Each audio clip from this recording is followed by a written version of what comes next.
Hey there, it's Christina, and we are going to talk right now about a career portfolio and how you can use a career portfolio to really stand out from the crowd. And let's take a look at our agenda. So, exactly what we're going to talk about today. We're going to talk about the power of preparation when it comes to job search, your career portfolio, and preparing for an interview. We're going to look at what is a career portfolio, what are the key pieces, key elements of that career portfolio.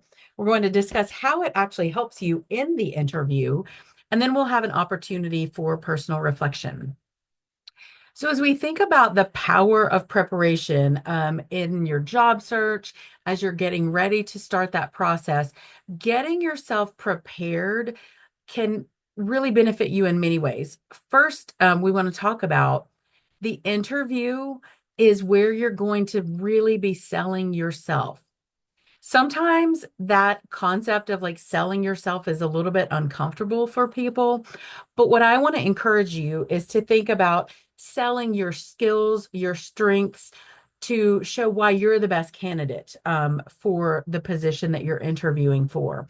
And in the job interview, it's really that chance to brag on yourself a little bit so that you can make a strong impression. Now, again, when we say it's your chance to brag on yourself, some people are like, I can't do that.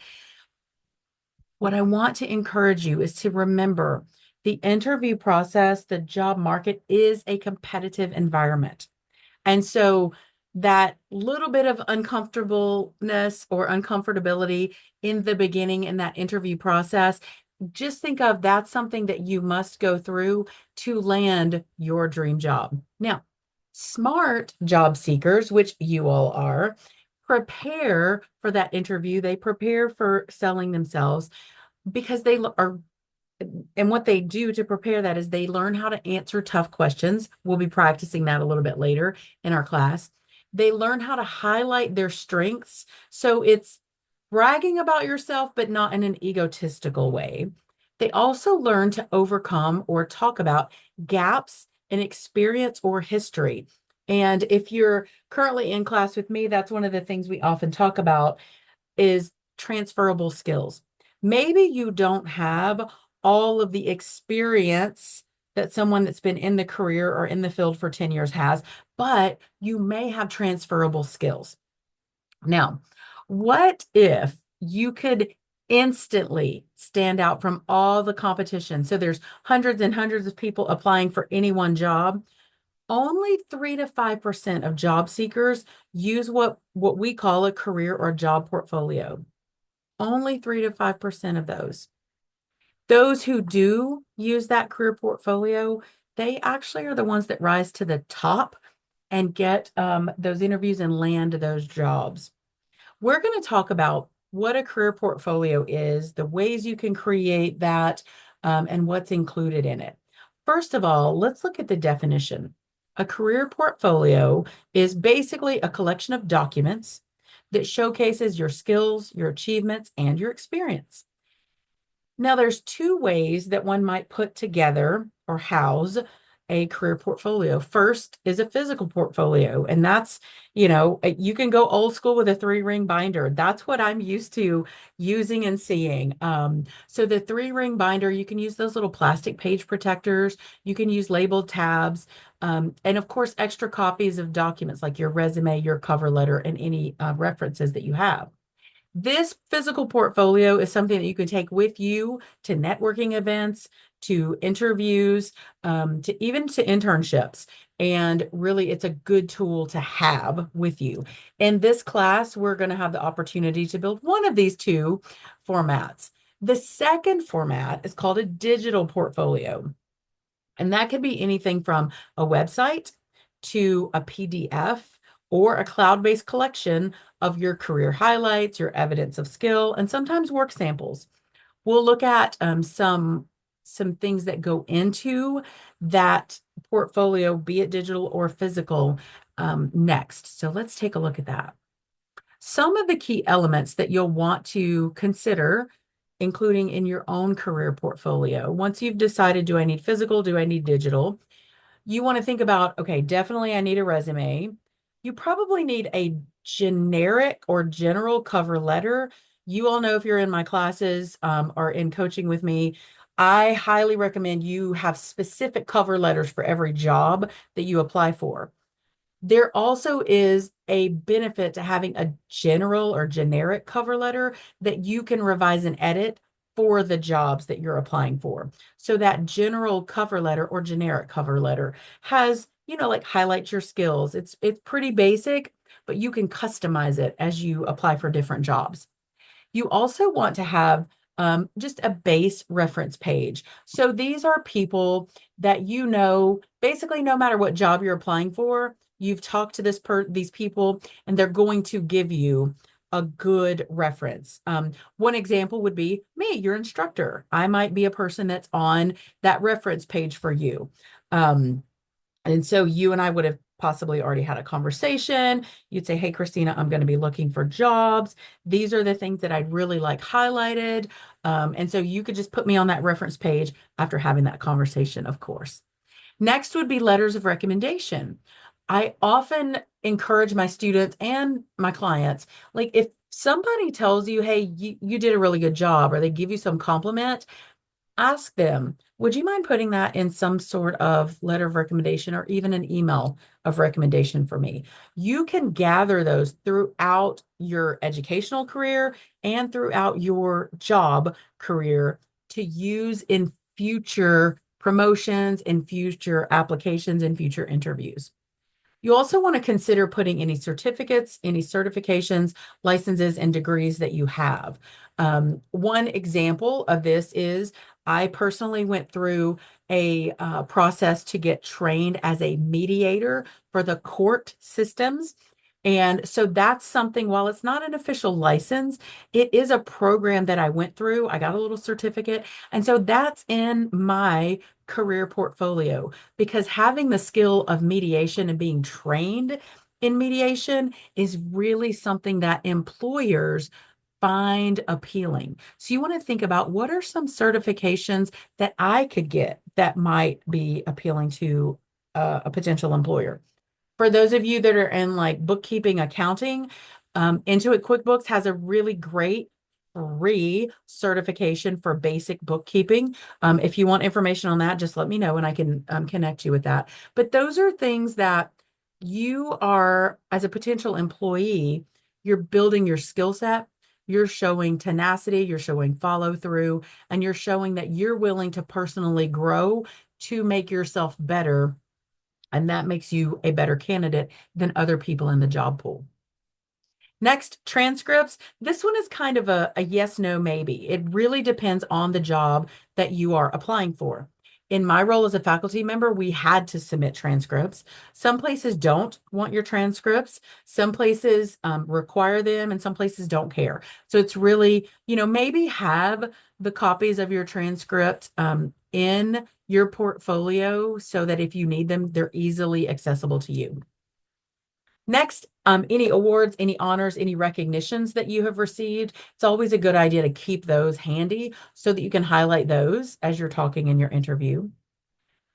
Then we have work samples, and these could be anything from a sample of how you would respond to an upset customer over email. Maybe you have an example of that. Of course, redact the specific customer information. You don't want to be violating any company policies or rules. That could be one example. Perhaps you've prepared a report, a financial report for a volunteer place that you do work with. If you have some spreadsheets that you've created for different things, that might be good. Flowcharts, presentations, etc. I would say any of these work samples that you feel would be pertinent or important to the jobs that you're applying for, put those in there. You don't have to use them all, but it would be a good idea to have some good samples of your work ready and available. And of course, if you've had any positive employment evaluations, you would definitely want to put those into your career portfolio. Next up, we're going to look at some of the pro tips. And so definitely you want to customize your portfolio to fit your industry. Here's a few examples. If you're a programmer, you want to list your programming languages or the functions that you've managed. If you are applying for a job as a sales professional, You want to put any marketing materials that you've created, any sales reports, any photos of awards that you've had or that you've received. Of course, there's information about designers if you have portfolios of your past products, sketches, testimonials. And then another example is bookkeeper or accountant, a list of the softwares you've mastered or that you are learning, and possible work samples. So that goes back to those spreadsheets and reports that we talked about previously. Now let's talk about how can the portfolio actually help you in your interview. So you've landed the interview, it's time to go in and talk to people or time to meet them on Zoom. Lots of places are doing Zoom interviews now. Let's look at how can that portfolio help you? Well, first, it can provide tangible proof of your skills. It can also help support your examples or your answers with visual examples. So you're not just saying, hey, I know how to do this spreadsheet. You're giving examples, you're showing proof. It also can ease your nerves by guiding your conversation and boosting your confidence. And then it makes you memorable. Trust me when I say people who come in for an interview and they bring their portfolio with them, they definitely stand out from the crowd. And so that's one of the main reasons why I believe that the career portfolio can help you. All right, we've done a lot of talking about what is in this portfolio, what can we use for this. Let's take a look at some key takeaways. First, it's never too early or too late to start building a career portfolio.